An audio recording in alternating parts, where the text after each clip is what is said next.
How criminology assists in the comprehension of the notion of crime. Although crime is a challenging topic to describe, it is necessary to do so before studying it. A crime is specified as a deliberate deed or omission in contravention of the provisions of law, perpetrated by lacking justification or rationale and condoned by the nation. Other factors also play a role in determining whether or not a person can be prosecuted as a criminal.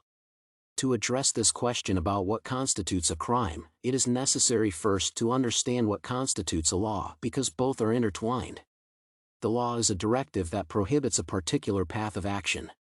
As a result, a crime might be defined as noncompliance with a law prohibiting or requiring it. Criminology is the intellectual analysis of crime to understand the sources and strategies to eradicate it. It incorporates findings from various disciplines, including psychoanalytic theory, sociology, biology, ethnography, justice, and philosophy. Crime tends to influence criminology policy, especially with its intensity.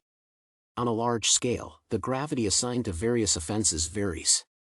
Crime can be classified as a deplorable act, a societal wrong, a cultural wrong, or a statutory wrong, to name but a few.